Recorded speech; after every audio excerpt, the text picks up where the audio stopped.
Tertúlia. Meu boa tarde a todos. Hoje é dia 22 de agosto de 2013, é uma quinta-feira. O verbete é de número 2757.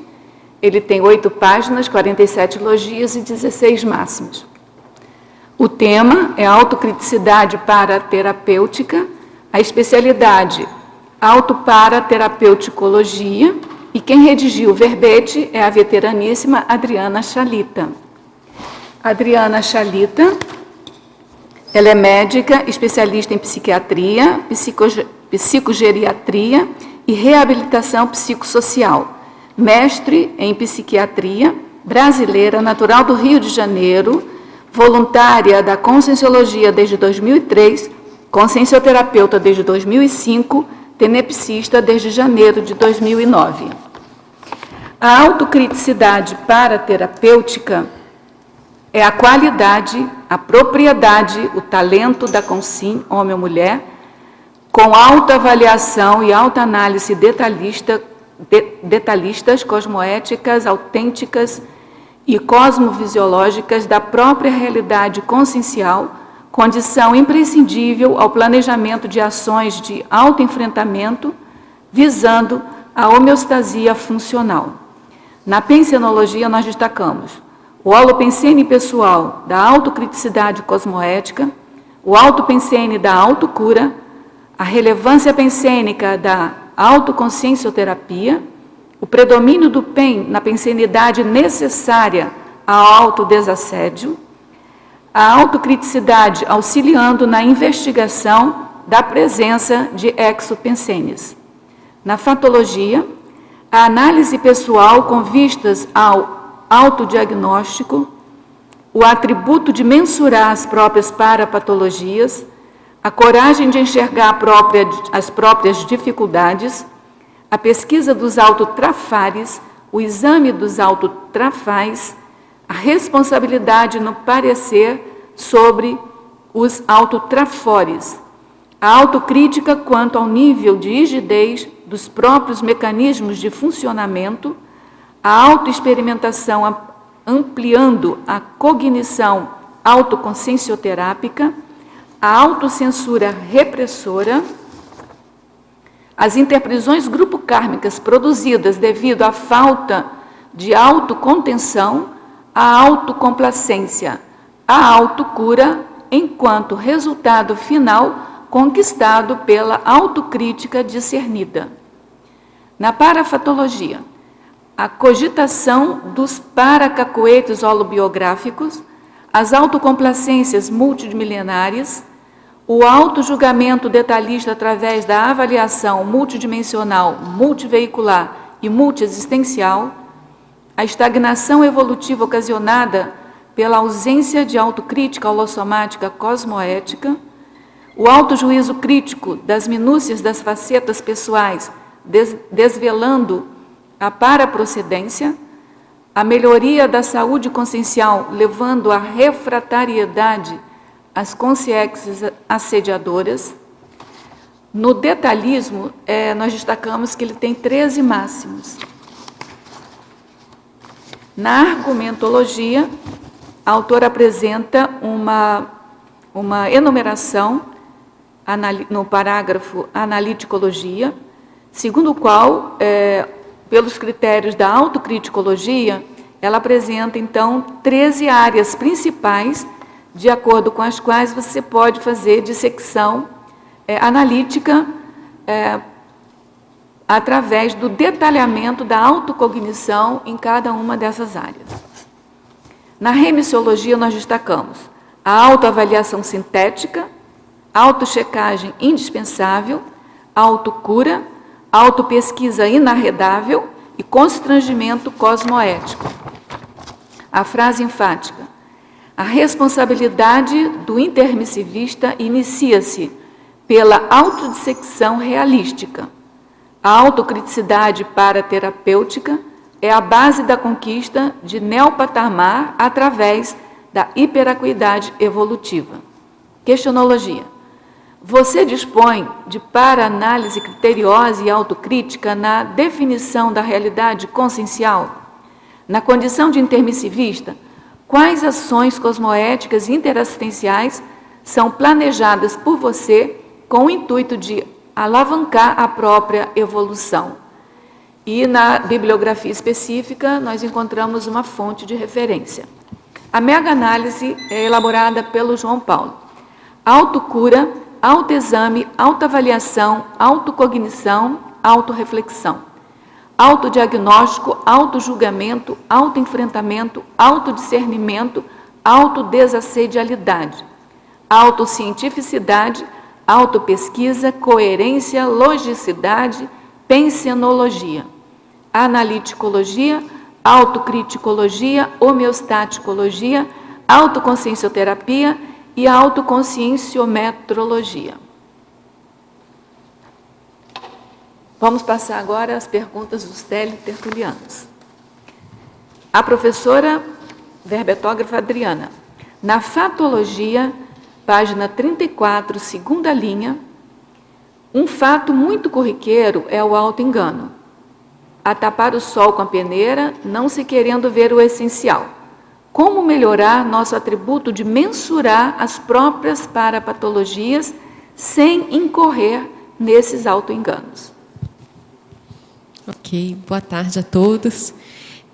Uma das questões que a gente vê, de fato, é, às vezes, até a própria intenção da consciência em se manter auto-enganada.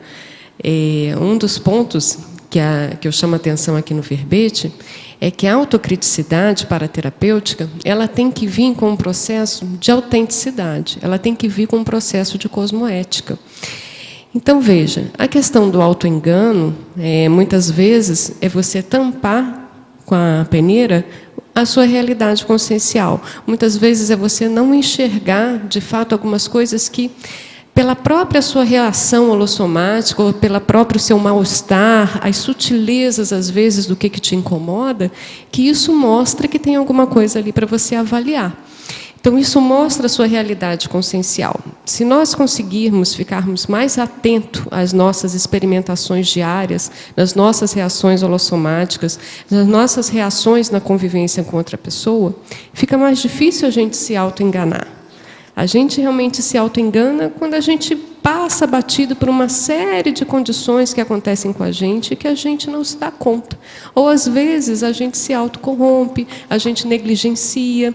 Então, são algumas questões que, se a gente olhar com mais cautela, com mais cuidado, fica difícil a gente se auto-enganar. Então, existem uma série de técnicas que você pode utilizar no dia a dia para você avaliar seus mal-estares, as sutilezas, o que está caricaturado. Então, fica difícil com a técnica você se auto-enganar. Dentro do processo da autoconsciencioterapia, existe uma série de técnicas dentro da experimentação do seu dia a dia. Aquela técnica do mal-estar, né? Aquela ali é batatófila, né? A gente até coloca aqui na tecnologia uma série de condições dessas técnicas da autoconsciencioterápicas. Na página 35, a gente tem ali a técnica da qualificação da intenção, a técnica do enfrentamento do mal-estar, a técnica da checagem holossomática, a técnica da dissecção pensênica. Então, são uma série de técnicas. Essa que a Rosa comentou, do enfrentamento do mal-estar, é justamente, você está ali interagindo com uma pessoa, gerou um certo incômodo, uma irritação, um nervosismo, um suar as mãos. Opa, para tudo. Tem alguma coisa ali. Aquilo ali é uma reação do seu holossoma. Às vezes vai ter uma reação somática, às vezes você pode ter uma reação energética. Então, isso você consegue discriminar qual é, de fato, o que gerou aquele mal-estar. Incomodou, deu uma sensação ruim, avalia, o que aconteceu, o que foi? O que incomodou naquele trato com aquela pessoa? Alguma coisa que ela falou, alguma coisa, um olhar mais intrusivo, aquilo incomodou? Dentro do processo de você avaliar os seus incômodos, você descobre muito sobre você. Na 7ª linha da fatologia, na mesma página, poderia ampliar a observação dos incômodos no dia a dia. É exatamente isso, né? Desde a questão de você perceber um suor nas mãos, quando você vai falar com alguém, ou você sentia uma intimidação em estar conversando com uma pessoa, você vai apresentar alguma coisa, ruboriza, dá dor de barriga. Então, são N incômodos no dia a dia que você pode avaliar. A questão é que a gente, geralmente, se escuta muito pouco. A gente precisa ter uma ausculta mais holossomática. Uma ausculta, não só escutar, mas você, ao escutar, você perceber aquilo ali, você procurar um entendimento e dar um significado para aquilo que está acontecendo com você. Então, incômodos nessa nossa vida cotidiana, uma série de incômodos você pode avaliar e aquilo ali vai falar de você, de tudo. Até uma fechada no trânsito, se a pessoa se irrita, se incomoda, né? Qual que é o ímpeto? É ir lá e dar o troco ou não, deixa quieto, né? E aí freia mais o carro justamente para evitar qualquer problema. Então, uma série de condições. Na parafotologia, página 35, segunda linha, como otimizar a nossa cogitação dos paracacoetes holobiográficos? Poderia exemplificar? A cogitação dos paracacoetes holobiográficos. Paracacoetes holobiográficos tem até um verbete, que vale a pena a pessoa dar uma estudada, do professor Valdo. Ele tem, além da definição, ele dá uma série de detalhamentos sobre esses paracacoetes. Se a pessoa ela começar a perceber no dia a dia dela, ela vai ver que ela tem uma série, às vezes, de condicionamentos com as mãos, com as pernas, com o jeito de falar, o jeito de se vestir, a linguagem. Então, isso tudo são condições que ela pode avaliar que ela tem um aprendizado não dessa mesologia, não dessa questão cultural, mas sim que isso já faz parte do processo de bagagem dela de outras vidas, tem uma relação com o processo de holobiografia. Então, muitos detalhes, né? A gente já teve uma colega que ela estava descendo a escada e ela estava com a saia, e aí, quando ela foi ver, ela segurou a saia de uma forma que dava a impressão, assim, um processo bem de monarquia, né? Ela segurou a saia, assim, levantou um pouquinho, e aí foi descendo com um determinado trejeito. Ela falou assim, puxa, mas isso, para mim, é retrocognitivo, esse jeito de segurar a saia para descer. Então, uma série de condições, os cacoetes, às vezes sutis e, às vezes, caricaturados. O tipo de raciocínio também que você utiliza, né? Também. A linguagem, uma série de condições. Em estrangeirismologia, página 34. Por favor, explanar mais sobre a glasnost na autoavaliação da realidade pessoal. A glasnost é a transparência na avaliação da realidade pessoal. Fica difícil você pensar numa autocrítica se você não percebe a transparência que você tem que ter para você fazer esse julgamento e essa análise. A autocrítica, ela tem que permear todo um processo de autojuízo crítico, de julgamento, de você fazer uma reflexão, de você conseguir perceber, de fato, quem você é. Então, se você não tem uma transparência, essa autocrítica ela nunca vai ser adequada. Ela vai ser uma crítica, de fato, contaminada, às vezes com um desejo, com uma emoção que a pessoa gostaria de ser. Então, de fato, você tem que ter uma transparência na sua forma de avaliar, você tem que ser autêntico, sincero, você tem que ser detalhista, para que, de fato, você tenha uma autocriticidade paraterapêutica. Senão, como é que você vai consertar se você não faz um julgamento correto? A verbetógrafa, gostei muito dos megapensenes trivocabulares. A senhora pode expandir mais sobre as ideias por detrás de cada um deles? Autocrítica depura, autocrítica justiça pessoal, autocríticas incluem omissões. Ok. Esses 3 megapensenes trivocabulares são do professor Valdo, e eles estão no livro que a gente coloca aqui na bibliografia, que é o Manual dos Megapensenes Trivocabulares. Vamos pensar aqui nesse primeiro, autocrítica depura. Se você quer ficar mais refinado, mais burilado dentro do seu processo consciencial evolutivo, não tem jeito, você tem que pensar no processo de uma autoanálise com uma autocrítica. Então, nesse primeiro megapensene, a gente vê, se não existir autocriticidade, fica difícil a gente ter uma depuração da consciencialidade. O outro, autocrítica, justiça pessoal. O processo de autocrítica, ele tem relação com o ajuizamento, com o julgamento. Então, ali tem relação, e faz-se uma analogia, com a questão da justiça, do julgamento da própria personalidade. Então, a autocrítica, você acaba fazendo um julgamento ali da sua consciencialidade. E o último, autocríticas incluem omissões. Você pode ver aqui no verbete que existem principalmente ali em paradoxo, eu chamo a atenção da questão das heterocríticas. E o que é interessante? Às vezes, as heterocríticas, elas podem ser desqualificadoras para outra pessoa. Então, quanto mais autocrítica você tiver do que você está fazendo de julgamento, às vezes você se omite. Ali não é o momento para colocar determinadas questões.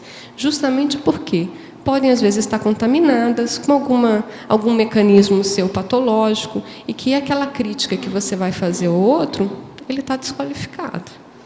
E um outro ponto também, quanto mais autocrítica você tem, você pode fazer aquela omissão superavitária. Ou seja, isso não serve para mim, eu sou dessa forma, isso aqui não é para mim. Isso eu me omito, eu saio dessa. Né?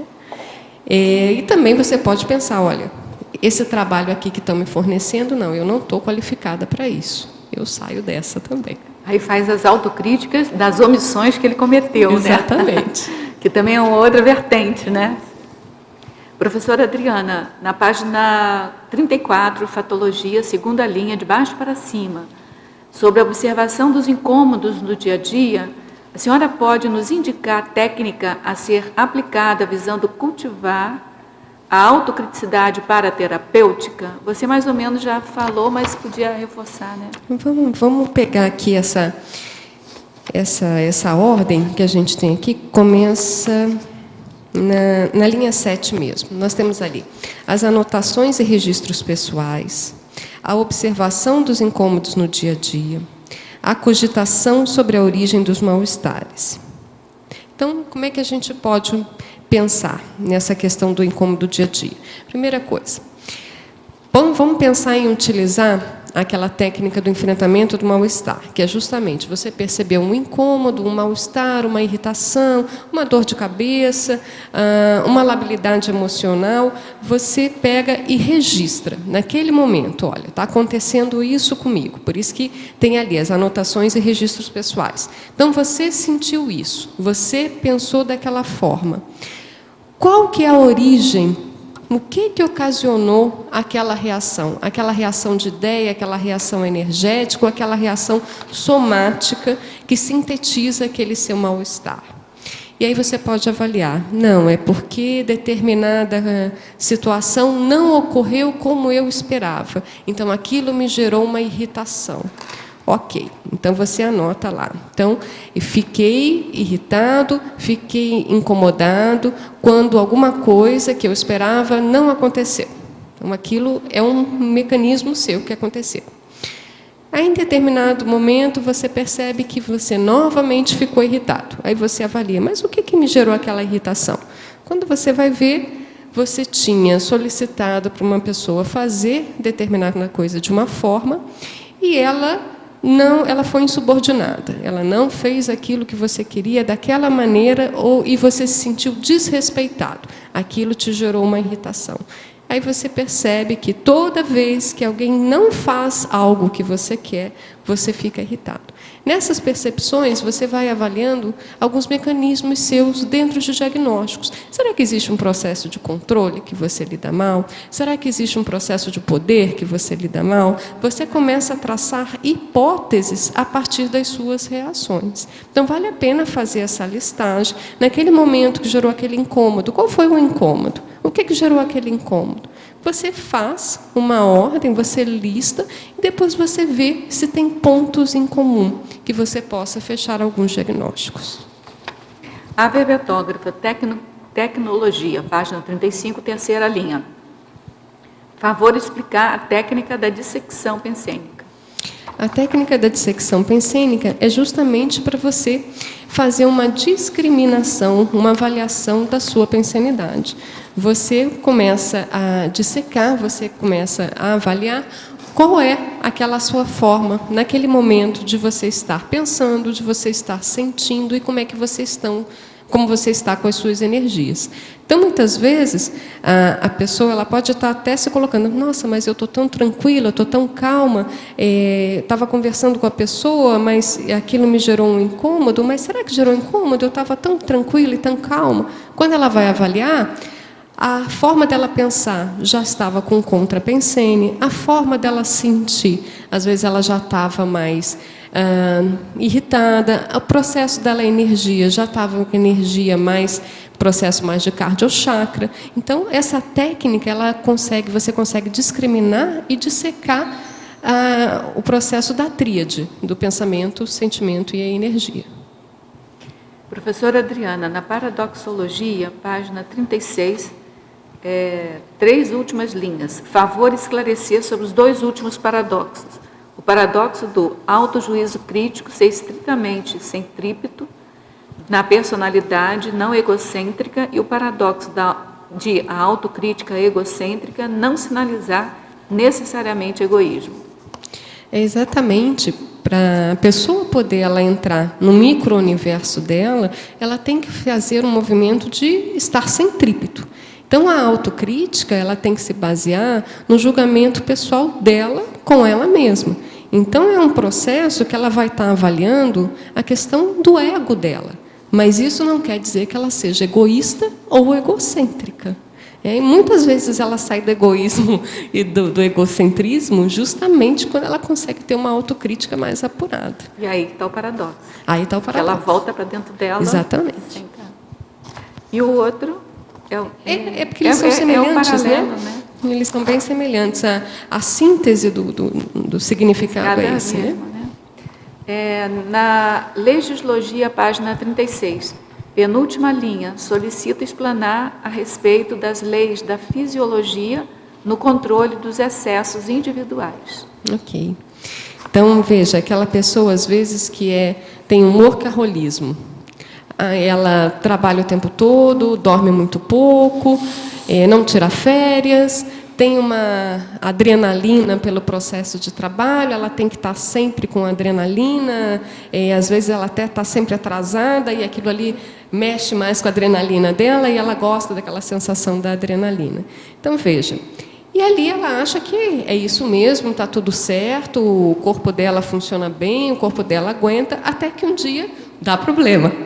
Então, um dia ela fica gripada, um outro dia ela tem uma pneumonia, um outro dia ela já está muito cansada, já não pensa direito, começa a ter dor no estômago, fica estressada. Então, veja, às vezes o nosso corpo ele começa a dar alguns sinais e que vão ajudar na nossa autocriticidade. Opa, peraí, essa questão você está começando a esforçar mais o corpo do que ele aguenta, né? A gente pensar no processo dos atletas. O atleta, ele o tempo todo está tentando superar o limite dele. E ele vai, e às vezes tem até um vício com aquilo.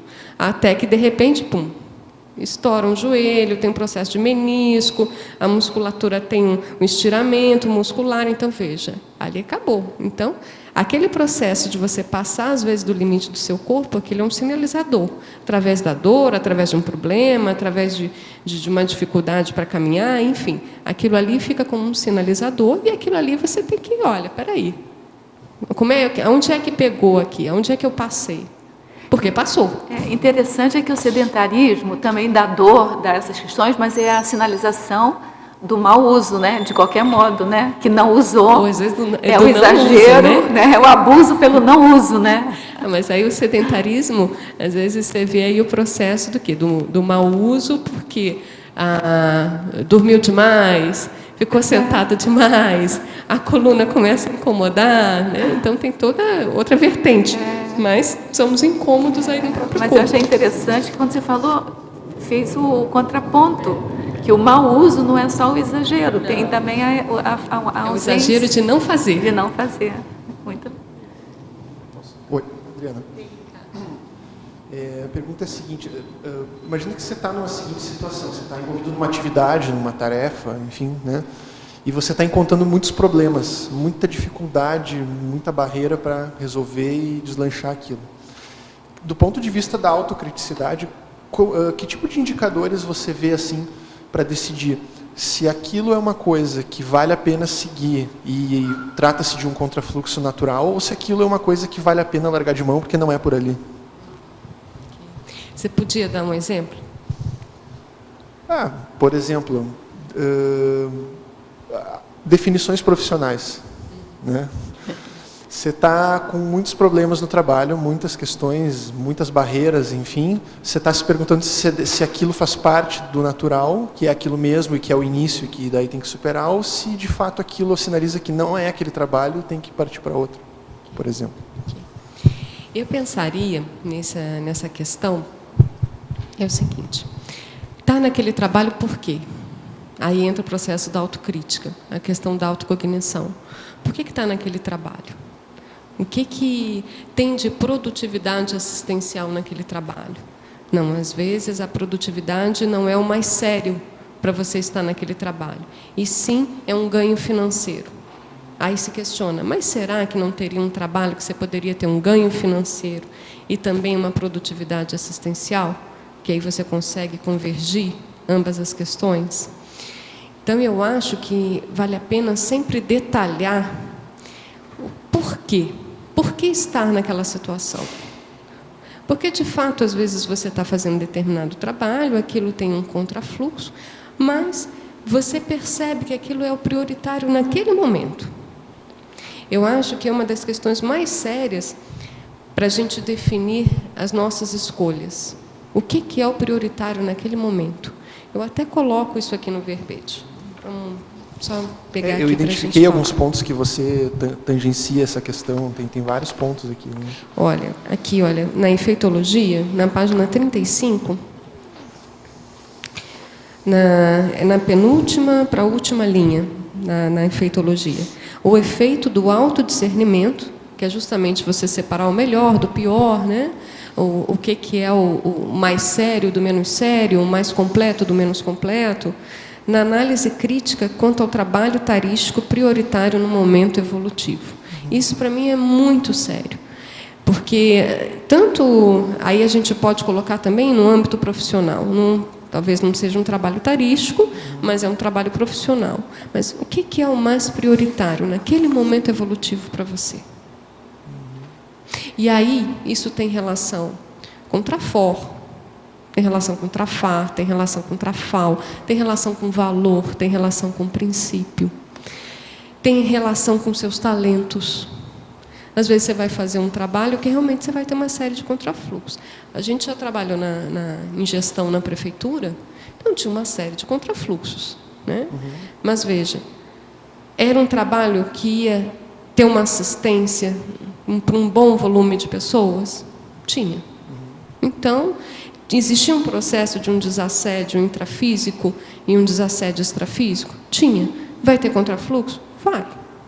Mas a gente tinha uma noção, estou falando isso aqui porque ambos trabalhamos, a gente sabia que aquele trabalho era positivo para as pessoas, ia ter muita gente que ia ser assistida, valia a pena fazer o trabalho. Agora, às vezes, você está envolvido num trabalho que você já pode estar fazendo alguma coisa melhor, o tempo já é outro, e que você tem que avaliar. Nesse momento, é esse trabalho mesmo? Porque a gente percebe que, por mais que tenha contrafluxo, existe um processo de amparabilidade muito grande. E se existe amparo, é porque outras pessoas vão se beneficiar daquele trabalho que você está fazendo. No seu caso, assim, por exemplo, quando você já se deparou com situações como essa, né, você tem alguma sinalética, algum sinal que indica que, apesar do contrafluxo, é aquilo mesmo? Tem. Essa questão da multidimensionalidade, da percepção do amparo de função. Isso eu vejo assim, olha, esse trabalho que eu estou fazendo, ele tem um processo de amparabilidade? Tem amparo de função? Tem. Então, porque vai ter mais assistência para as pessoas. Agora ali, às vezes, não, peraí, olha, não estou sentindo que tem muito amparo aqui, não. Então, olha, será que é isso mesmo que tem que fazer? Às vezes é outra coisa. Então, eu vejo assim, para a gente discriminar, vale a pena a gente ver a quantidade de pessoas que vai ser assistido naquela tarefa. E isso reflete você ter amparabilidade ou não. Às vezes, a gente tem que colocar, por exemplo, vamos lá, um caso lá nosso de gestão. Aquela questão de gestão, era para mim? Era para o meu ego? Eu tinha uma necessidade de me sentir ali hierarquicamente no poder? Se era isso, está furado. Agora, não, espera aí, eu abro mão tranquilamente desse cargo. Não tenho um apego nenhum a esse cargo de poder. Está tudo certo. Eu estou aqui para ajudar, estou aqui para pensar. Era uma pessoa que tinha qualidades para aquele trabalho, podia ajudar as pessoas, estava tudo certo. Então, uma coisa que a gente tem que ver também, né, nessa nossa posicionamento, às vezes, do que é melhor naquele momento, será que eu estou insistindo naquela tarefa justamente porque tem alguma coisa de vaidade, orgulho, controle, processo de, olha, teimosia. Olha, aquilo ali já acabou, aquela tarefa já era para ter sido feita, você não fez? Paciência, deixa para a próxima. Abre mão, toca a vida, vai fazer outra coisa. Então, acho que tem uma série de condições. Ficou um pouco claro, Ricardo? Ajudou. Obrigado. Oi. Eu gostaria que você comentasse aqui no contexto do verbete, são 3 síndromes, ali na sindromologia. A síndrome da hipomnésia, e depois a síndrome maníaca do transtorno bipolar e a síndrome psicótica. Como que se situam nesse tema aqui? A síndrome da hipomnésia. Uma das questões para a gente fazer essa análise da autocriticidade, é bom ter memória, né? Se não tiver memória para se lembrar, é bom, a gente até colocou a questão de registrar, de fazer as anotações pessoais, mas às vezes a pessoa, ela também se utilizar da memória para lembrar de situações que geraram algumas dificuldades, ou, por exemplo, até para ela avaliar naquilo que ela é boa, tem um processo de memória funcionando, né? Se a gente fala de autocriticidade para a gente ter um processo de autocognição, sem memória não tem como. Não, a gente não é nada se não tiver memória, né? Então, essa questão de você ter hipomnésia é muito séria. As outras, sim. A síndrome maníaca do transtorno bipolar. Eu não sei se você já viu uma pessoa numa fase de mania do transtorno bipolar. Não tem crítica nenhuma. Nenhuma. Então, só para a gente pensar, bipolaridade, a pessoa pode estar em fases de mania ou em fases de depressão. Na fase de mania, que muitas vezes até é necessário você fazer uma internação psiquiátrica, a pessoa tem uma série de características, vou falar algumas que ficam muito claras no processo de falta de autocrítica. Ela fica desinibida, ela fala o que não deve, ela fica nonsense. Então, ela às vezes faz uma heterocrítica ou ela faz algumas considerações a outras pessoas totalmente inadequadas. Perdeu a autocrítica, né? Às vezes ela vai lá, por exemplo, a mulher, né? Ela vai e usa um super decote, uma saia super curta, uma super maquiagem e vai lá fazer um trabalho que ela tinha que ter uma discrição. Então, perdeu totalmente a autocriticidade dela. Às vezes ela está com a libido exacerbada, ela vai lá e começa a seduzir todo mundo. Cadê a autocrítica, né? E entra o processo da megalomania, ela que sabe tudo. Ela que é a melhor de todo mundo ali, todo mundo tem que fazer o que ela quer, é ela que é a toda poderosa. Então, megalomania, a pessoa não tem autocrítica.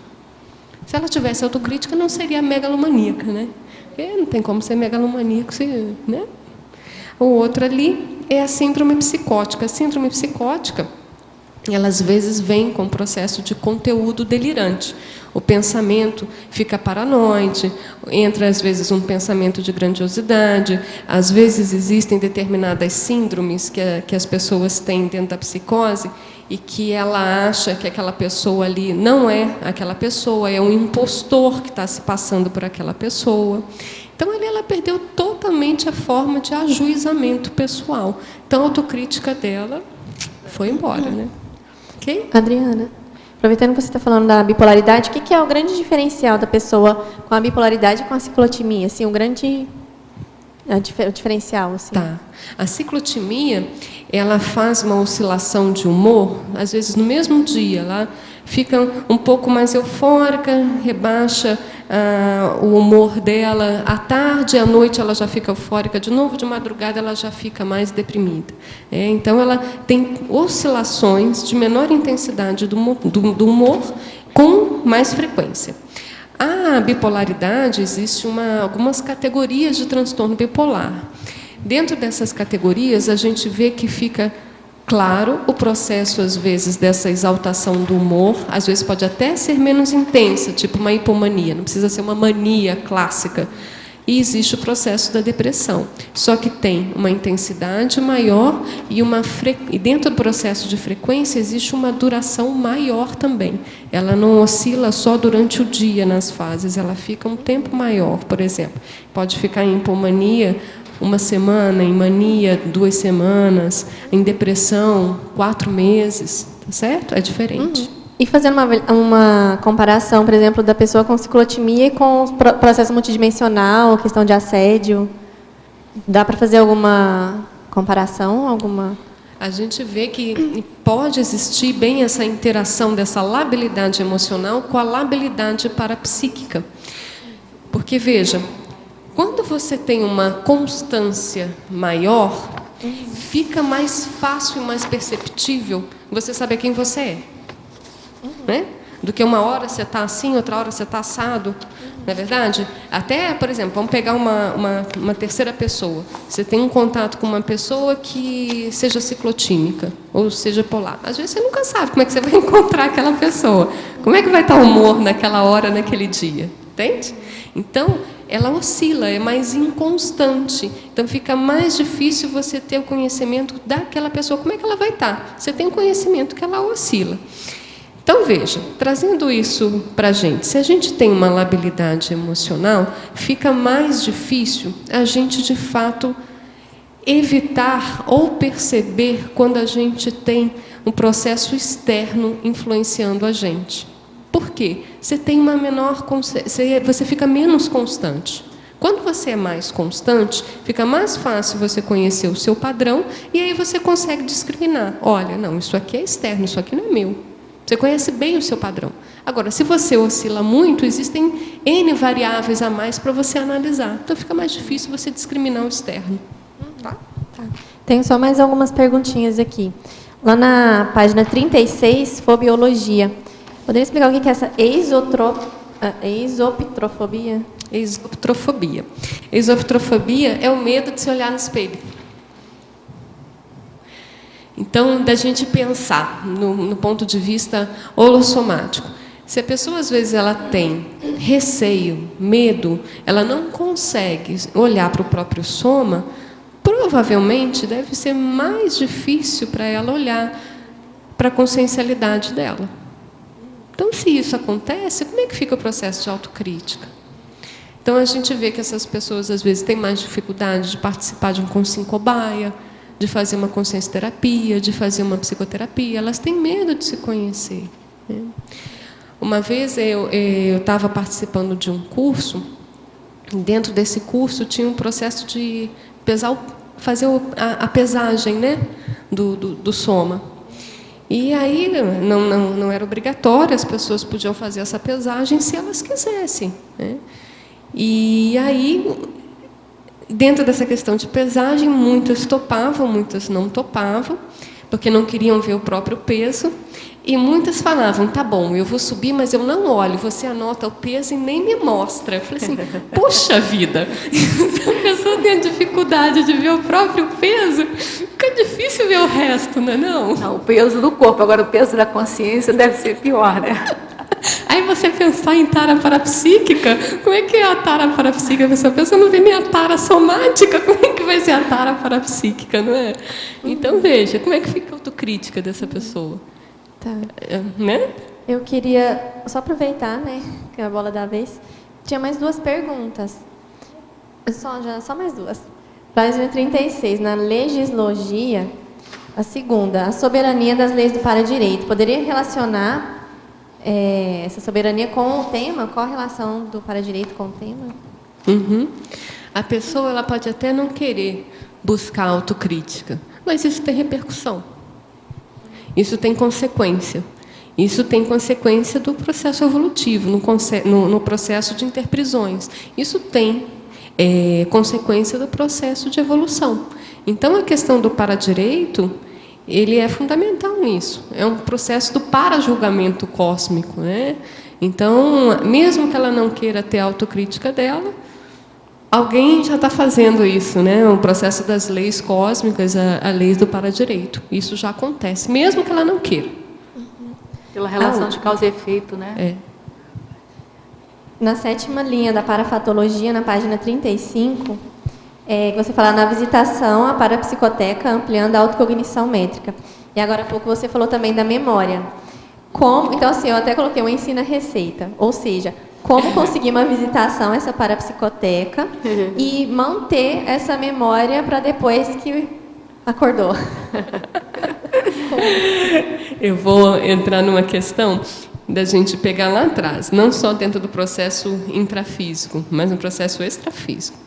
Imagina você lá na intermissão, na última intermissão, você tendo a oportunidade, dentro de uma avaliação sua, de você perceber determinados traços conscienciais, determinados mecanismos de funcionamento. E aí você ter acesso dentro da parapsicoteca de você perceber qual é a intensidade daquele seu mecanismo a partir de fatos de outras vidas.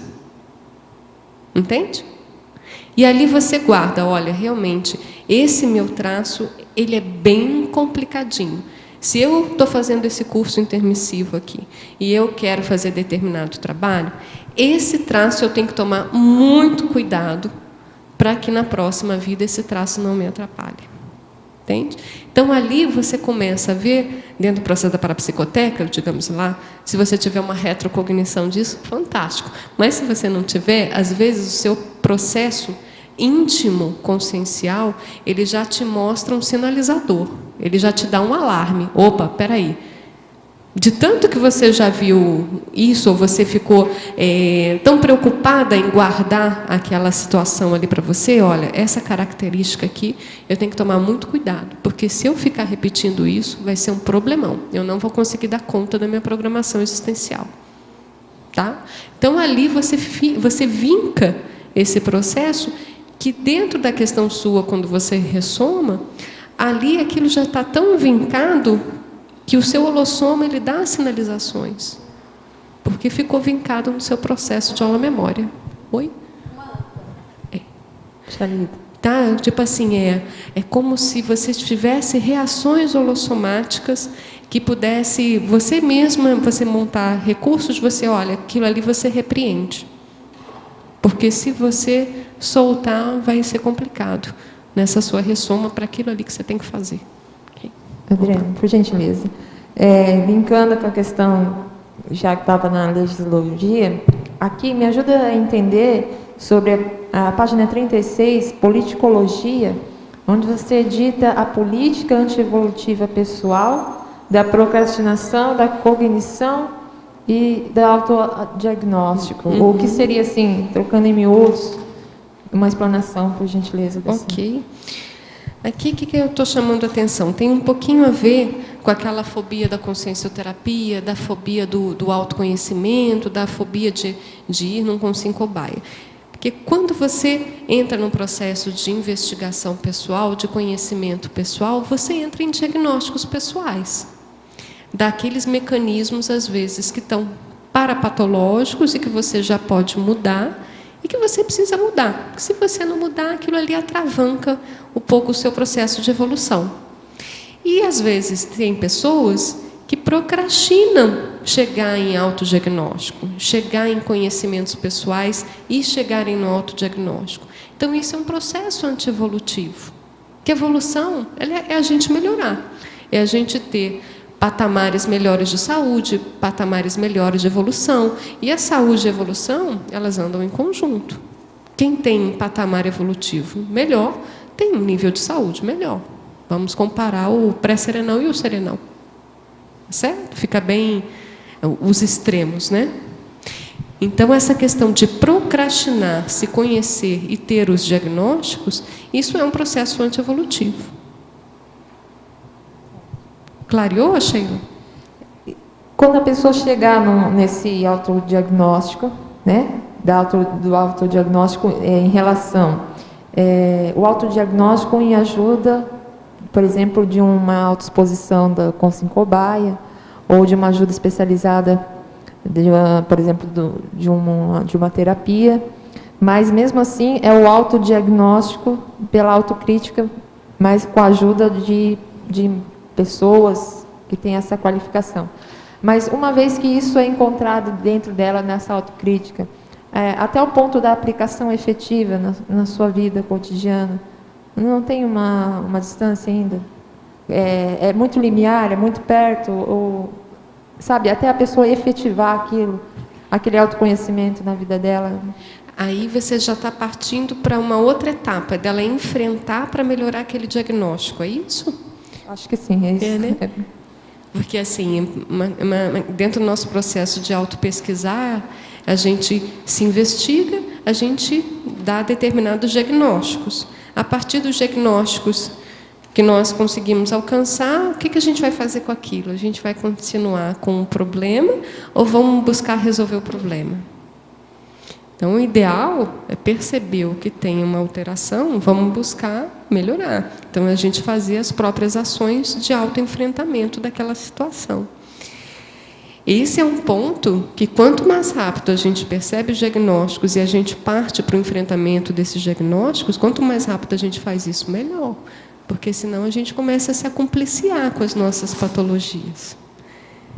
E aí entra o processo também de autocorrupção, que não é nada cosmoético, né?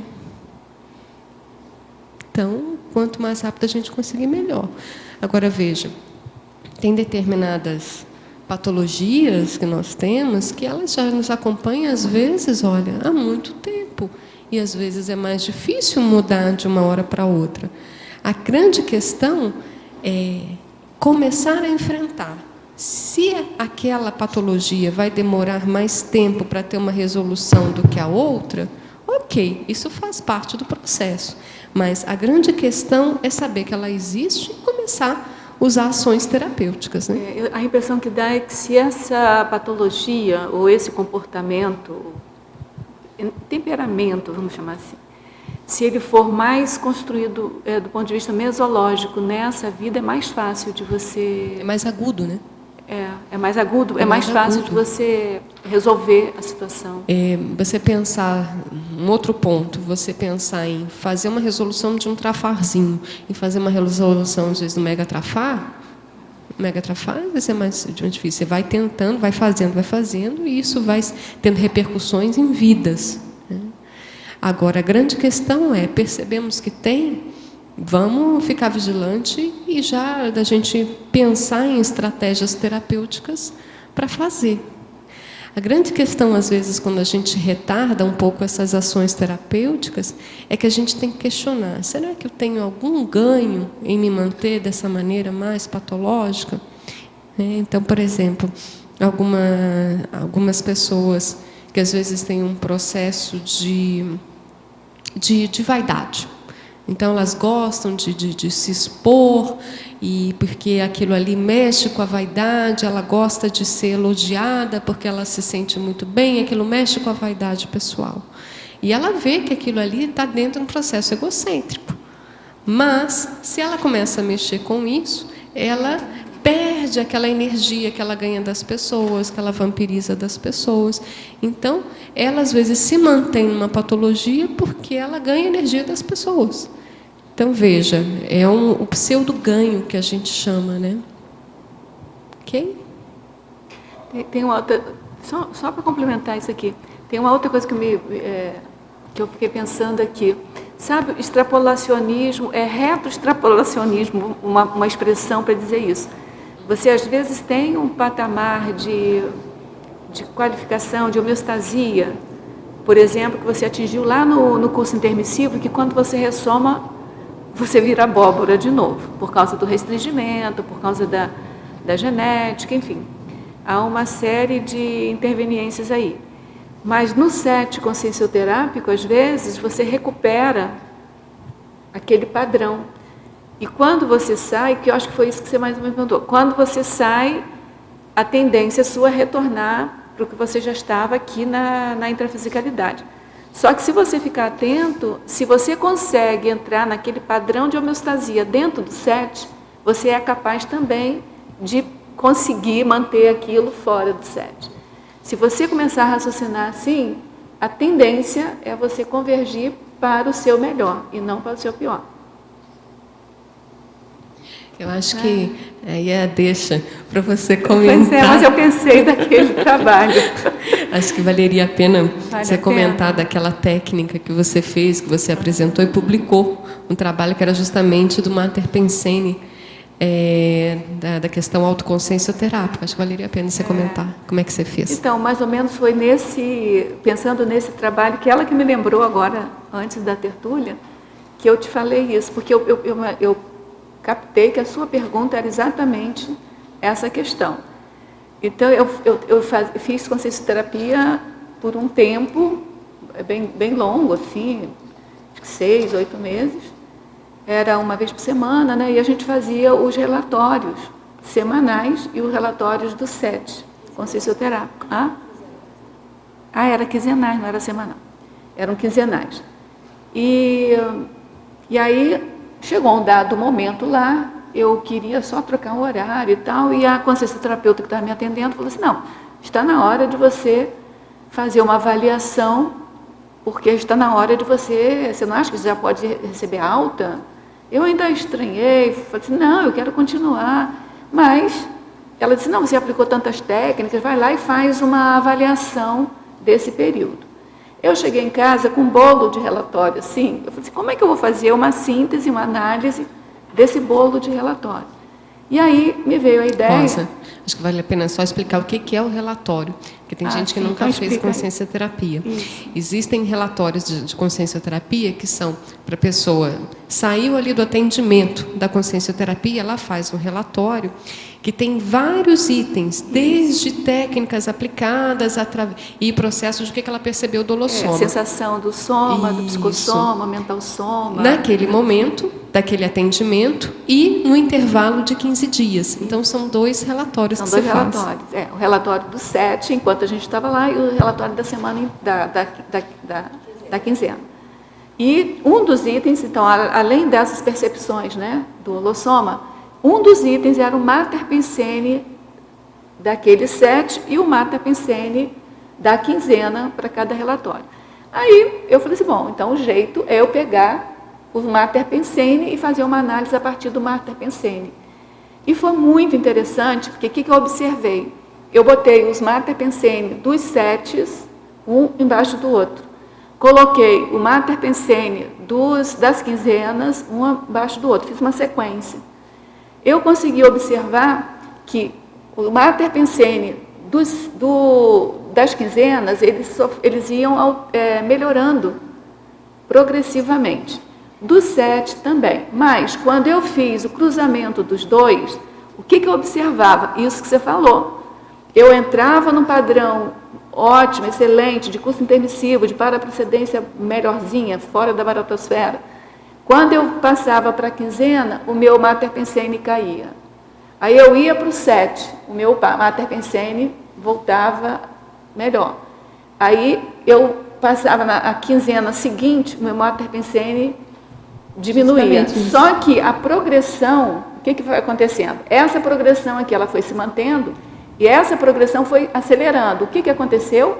Quando eu cheguei no final daquele tempo, o meu Mater Pensene, os 2 últimos Mater Pensene estavam iguais. Rosa, eu não tenho ainda, eu ainda vou me auto-pesquisar nessas progressões. E eu já tive atendimento pontual, estou na consciencioterapia, mas na minha primeira consulta, minha primeira sessão. E estou escrevendo esse diário que eu vou apresentar lá. Sim. E você escou bem a questão, que foi bem foi bem pessoal, Porque ali é como se eu recuperasse memória daquilo que... No 7 que você está falando. Isso. Quando eu estou na consciencioterapia, que para mim é um divisor de águas, porque é uma ajuda de grupo, é uma questão mais forte e mesológica, mais aguda. E então, assim, quando eu estou ali, ainda que me expondo e tal, eu consigo ter autocrítica. Quando eu saio dali e me afasto, eu perco minha autocrítica. Mas era isso mais ou menos que acontecia. E aí eu fico pensando, em que momento eu vou conseguir aplicar o raciocínio cognitivo que eu estive lá dentro. Mas é isso que eu estou falando. Mas Olha, aí eu vou estudar agora essas progressões que vão ser feitas, até que de fato, mas eu já senti pelo primeiro atendimento que a consciencioterapia realmente vem assim marcar um ponto. você está fazendo a quinzenal. A quinzenal. Para mim é fundamental também ter feito a quinzenal, porque eu já tinha feito da intensiva também, mas a quinzenal dá tempo a você de você ir se reerguendo, né, ao longo do tempo. Porque... Então, eu não pensava nisso. Eu só vislumbrei essa condição depois, no final. Eu olhei para trás e vi aquilo, estava escrito ali. Entendeu? Então, assim, eu tenho a impressão que isso acontece com toda pessoa. Porque por isso a consciencioterapia é a autoconsciencioterapia. Isso que aconteceu foi justamente um sinalizador, um dos sinalizadores de uma autoconsciencioterapia. Que é justamente quando você consegue entrar no processo de você fazer a sua autoconsciencioterapia. Isso. Então, o que acontece? Ali no set consciencioterápico, ele é um ambiente totalmente otimizado. Ele é um ambiente que já fez consciencioterapia, percebe, é um processo mental somático. Ali o campo do evoluciente. Então, ali, independente dos consciencioterapeutas que estão atendendo, ali o campo é evoluciente. O mando de campo é do evoluciente. Então, ali entra o processo de paraprocedência, holopensene, equipe extrafísica que vai ajudar e está interessada em ajudar aquele evoluciente. Então, dentro do processo, o trabalho é multidimensional. Muitas vezes, o evoluciente ele começa a perceber o próprio padrão que às vezes ele pode alcançar e que ele ainda não alcançou justamente porque faltam acertar algumas coisas. E quando ele começa a acertar essas coisas, é que ele melhora a homeostasia dele, ele melhora a saúde dele. Então, o que a Rosa percebeu? Que quando esse padrão que ela tinha lá, que ela era capaz de alcançar, ela conseguiu perceber isso no dia a dia dela, ela viu que era um critério que ela poderia ter uma alta consciência. É aquela coisa do ser e estar. Eu consegui perceber que eu era aquilo e eu estava isso, entendeu? E aí, é responsabilidade. Mas veja, você chegou na convergência dos padrões porque você fez um movimento de mudança. Ah, sim. Você fez os enfrentamentos que você precisava fazer. E aí eu considero os relatórios fundamentais, porque o relatório, a balizar, né? O relatório do SET eu fazia imediatamente após a sessão, o atendimento. E o quinzenal, eu andava de caderninho na mão, anotava todas as ocorrências, né, sinaléticas, anotava tudo, e fazia ou na véspera ou no dia de manhã do atendimento. Então, o que eu acho também que contribuiu com isso tudo da autoconsciencioterapia é que eu ficava em autovigilância o tempo inteiro. Então, imagina, você ficar em autovigilância durante um período de 6, 8 meses. É muito fantástico, isso eu acho que é. E aí a questão, esse processo que você fala da autovigilância é o que a gente fala da autoexperimentação. Sim. Que a gente até coloca aqui. Né? Exatamente, olha, na quinta linha. A autoexperimentação ampliando a cognição autoconsciencioterápica, que é justamente isso. A partir disso, você começa a melhorar o seu processo de criticidade e você vê o que, de fato, qual é a melhor estratégia para você fazer aquela mudança. Até que você aí, na sua técnica, que a gente até já comentou da Rosa fazer um verbete sobre essa questão, de justamente uma técnica que ela utilizou e que ela percebeu que um dos parâmetros que ela conseguiu perceber para ela sentir que ela poderia ter alta é que foi justamente essa convergência mater-pensêmica. E o mais sério é o desfecho, né? Que eu queria continuar na consciencioterapia Quando eu me deparei que eu já estava no mesmo nível que eu já, né, que eu estava dentro do 7, era assim, era a autocorrupção minha, eu continuar com a consciencioterapia, era o contrário. As pessoas às vezes ficam em autocorrupção, não querendo enfrentar a autoconsciencioterapia. E eu queria continuar, mas era a autocorrupção minha continuar, porque já estava mostrado ali que o que eu precisava era assumir minha responsabilidade. Exatamente. Foi muito interessante essa técnica. Ou seja, autocriticidade.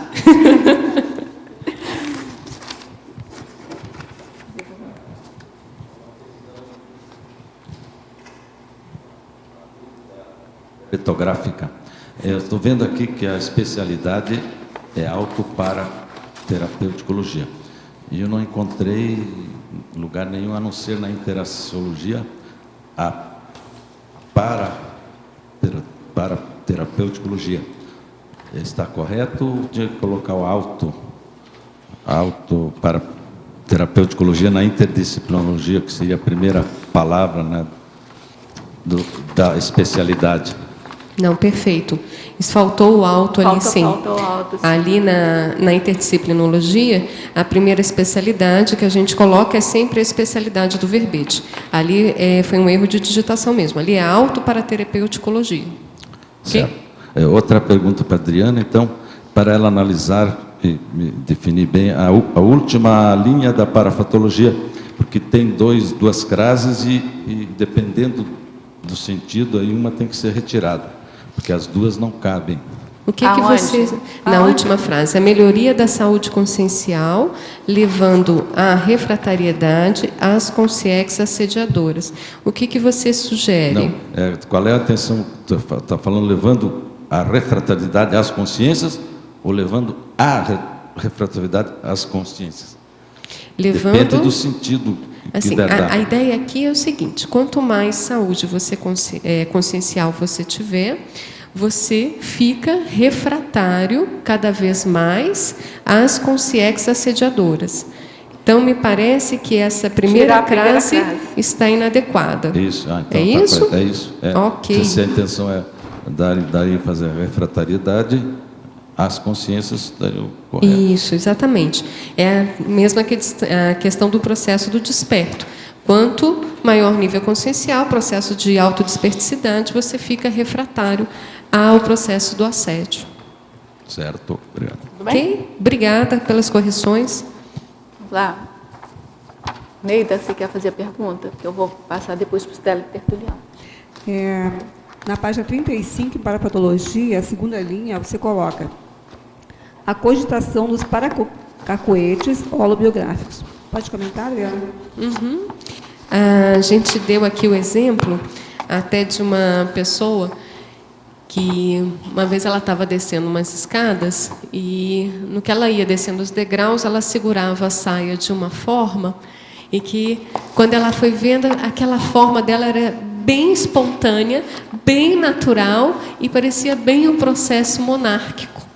E aí ela foi se dando conta, nossa, mas como é que eu faço isso tão fácil e tão rápido e nem me dava conta? Ninguém nunca ensinou aquilo para ela, ela tinha um aprendizado paragenético daquela maneira.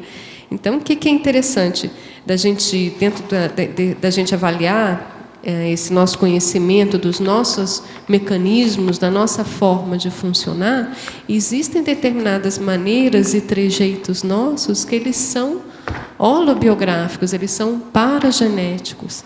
E existem outros que não, eles são mesológicos.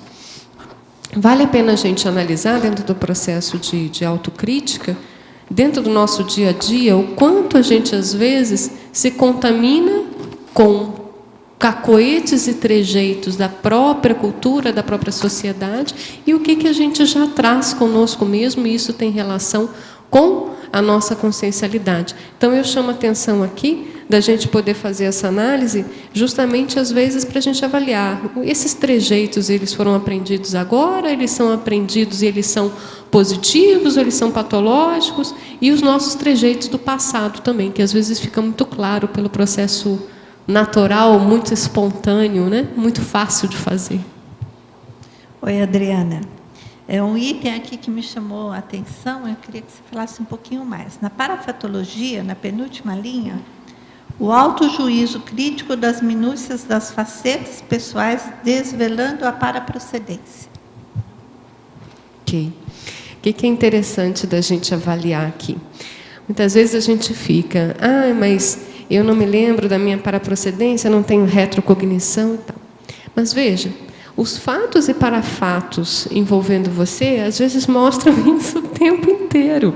Porque os fatos e parafatos que acontecem com vocês têm relação com você, com o seu holopensene, com o seu materpensene. Então, aquela questão de você dessomou, você vira uma outra pessoa, isso não existe. Você ressomou, você restringe, mas você também não vira uma outra pessoa, né? Você restringiu algumas coisas, você era melhor do que você é agora. Por outro lado, às vezes em determinadas situações, a pessoa restringida é melhor do que ela já era no passado, né? Às vezes até uma restrição somática que faz uma contenção para que ela não faça determinadas coisas, né? Então, a grande questão que vale a pena a gente pensar, nesses 13 itens que a gente tem ali da argumentologia, na analiticologia, se a gente pegar logo esse primeiro aqui, anticonflitividade. A pessoa tem uma pacificação intraconsciencial, ela é mais pacífica com ela mesma ou ela é muito conflitiva, ela tem muito conflito? Ali, a pacificação interconsciencial, ela é mais beligerante ou ela é mais pacificadora com relação às outras pessoas? Ela se perturba muito facilmente ou ela é mais imperturbável? Ela já está tão bem resolvida com os processos de conflitos que ela é capaz de entrar numa resolução de conflitos com os outros numa boa, numa imparcialidade? E aí a gente vê qual que é a relação disso com a cosmoética dela. Então, isso vai falar a respeito da paraprocedência dela, né? É mais baratrosférica, é mais de uma comunexa melhorzinha, né? Foi possível, dentro desse processo passado, fazer um curso intermissivo? Então, dentro dessas questões da gente pegar e fazer o nosso auto-julgamento de como a gente é, e eu acho que esses 13 itens dão uma panorâmica boa com relação da pessoa compreender mais como é que ela é, de ela de fato analisar com sinceridade, sem querer se auto-enganar ali. Faz uma avaliação através dos fatos e parafatos, isso ajuda ela a ter uma percepção melhor, né? Ok. Tem um item que eu acho que seria interessante se você falasse um pouco. Na ciclologia, o ciclo do curso grupocármico. Ok. Está ali na página 36, ciclologia, segunda linha. O ciclo do curso grupocármico. Só para a gente lembrar, o curso grupocármico tem aquela questão. A pessoa, ela faz as ações interprisioneiras, sendo uma primeira etapa, então ela tem certeza absoluta que ela tem que fazer aquilo, ela acha que ela deve fazer aquilo, ela está correta naquilo, e ela começa a fazer um monte de ações interprisioneiras. Então, ali ela começa aquela primeira etapa de interprisão.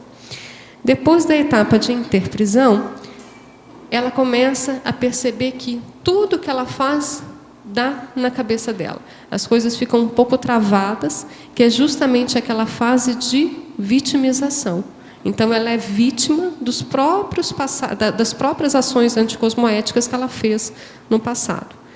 Depois que ela sai daquele processo da vitimização, ela começa na fase de recomposição, que é justamente começar a assistir às ex-vítimas dela, daqueles atos interprisioneiros. Depois do processo de de recomposição, ela entra justamente no processo de se libertar dos credores dela, até que ela entra na fase da policamarlidade, que tem relação com o processo de cosmoética, de universalismo.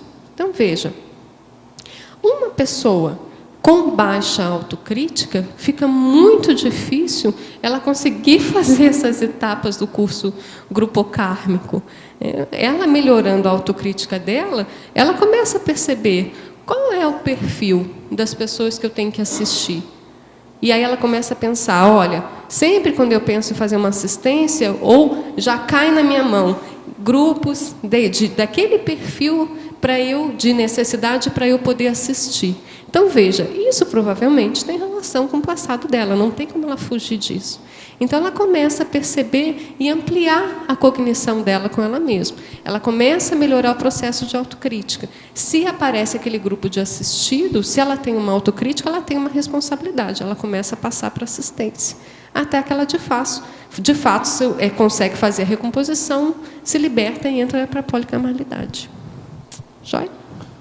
Adriana, na página 36, na trinomiologia, na terceira linha, trinômio, autocrítica, autodesassédio, equilíbrio dinâmico. Explica melhor e com ênfase no equilíbrio dinâmico, eu queria entender. Ok, deixa eu só me achar. Terceira para a quarta linha. Ok. O trinômio autocrítica, autodesassédio, equilíbrio dinâmico. Então, dentro do processo de você melhorar a sua condição de autocrítica, você qualificar a sua autocrítica, você fica mais detalhista, você tem uma visão melhor de conjunto sobre você mesmo, certo? Você tem um conhecimento melhor. Você começa a perceber quais são aquelas dificuldades suas, aquelas fissuras que você tem que melhorar. Essas fissuras, a gente geralmente entra num processo de autoassédio com essas fissuras. Você concorda? A gente tem até no Homo sapiens pacíficos, a gente tem os 100 redutores do autodiscernimento, né? Então, são fissuras trafares que a gente tem que melhorar. A gente melhorando aquele processo, a gente melhora o nosso nível de autodesassédio. Então, ter autodesassédio sem autocrítica fica difícil. E entrando no processo de autodesassédio, você conseguindo fazer o seu próprio autodesassédio, isso você melhora o seu equilíbrio, você melhora a sua homeostasia, o seu equilíbrio o quê? De saúde. Então, aí entra o processo do equilíbrio, deixa eu achar aqui de novo, do equilíbrio dinâmico. Porque, veja, o equilíbrio ele não pode ser estático, senão você não evolui. Tem um conceito da matemática que é equilíbrio dinâmico. Se você estudando matemática, você vai entender direitinho isso. Você encontra um equilíbrio aqui, as duas forças contrárias se equilibrando. Só que está num patamar. Aí você melhora o patamar, ele sobe, ele vai ter que se equilibrar num patamar acima. Por isso que é equilíbrio, está equilibrado, mas é dinâmico, porque vai melhorando a condição em patamares diferentes. Então, isso é matemática, né? Então, o que acontece? Você fez a sua autocrítica, melhorou determinado traço, melhorou o seu nível de autodesassédio. Você entra num equilíbrio. Se você se mantém muito tempo naquele patamar, o processo evolutivo, obviamente, ele te pede mais. Então, você começa, naquele momento, você refaz o processo de autoenfrentamento, você começa a melhorar outros traços. Quando você entra num processo de autoenfrentamento e você começa a modificar, aquilo ali, rapidamente, entra num desequilíbrio. É a mesma coisa de você fazer uma caminhada. Naquele momento, você está parado, você tem um equilíbrio estático, você começa a caminhar, você entra num desequilíbrio momentâneo dentro do seu processo postural até que reequilibra. E aí vai. Então, o processo evolutivo enquanto um equilíbrio dinâmico e não estático. O tempo todo você se melhorando, e aí você tendo o processo de autodesassédio, você fazendo equilíbrio dinâmico. Perfeito, obrigado. A professora Adriana Chalita. Em Principiologia, página 35, o segundo princípio, poderia explicar mais? O segundo princípio é o princípio da primazia da realidade sobre qualquer ilusão. Ok. Eu acho que esse princípio, ele é um dos pontos importantes desse verbete. A questão é, dentro da autocrítica, e a autocrítica ela transparente, sincera, cosmoética, não tem como você fingir que você é o que você não é. Então, veja, você tem que primar pela realidade, mesmo que ela não seja aquilo que você gostaria. Então, a pessoa, às vezes, ela acha que ela é um bambambam em tal coisa, aí ela se dá conta, não, peraí, não sou não. É preferível ela se dar conta de que ela não é aquilo tudo que ela pensava, do que ela ficar com a ilusão que era. Porque se ela tem aquela ilusão que ela era, ela nunca vai fazer nada para chegar a ser aquilo que ela gostaria de ser. Certo. Em neossinapsologia, página 36, poderia comentar como se dá formação de esquema sináptico em ordem geral. É como se dá, é porque está sem acento, mas é como se dá a formação de esquema sináptico em ordem geral. Olha, essa neossinapse não tem aqui. Não sei se eu estou Página 36. Esse não tem.